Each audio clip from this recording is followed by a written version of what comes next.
이란의 보복 공격으로 국제 유가까지 출렁거리자 정부가 긴급회의를 열고 석유 가스 수급 상황을 점검하며 대책 마련에 분주하게 움직이고 있습니다. 정유 화학업계는 물론 이라크에 나가 있는 건설사들도 바짝 긴장하는 분위기입니다. 백종규 기자가 취재했습니다.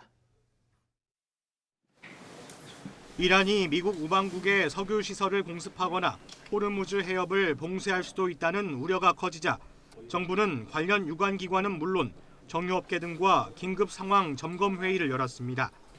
우선 국제 유가를 실시간으로 모니터링하면서 중동을 오가는 유조선과 LNG선 운항 현황 등을 꼼꼼히 살피기로 했습니다.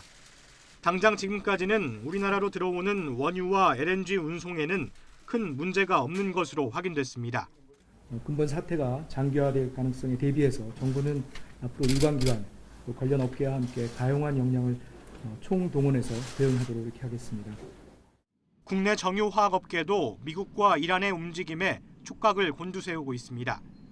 사우디아라비아와 이라크 등 중동 산유국들은 전 세계 수요량의 30%에 가까운 원유를 호르무즈 해협을 통해 보내는데 우리나라는 중동산 원유 수입 비중이 70%에 달하기 때문입니다.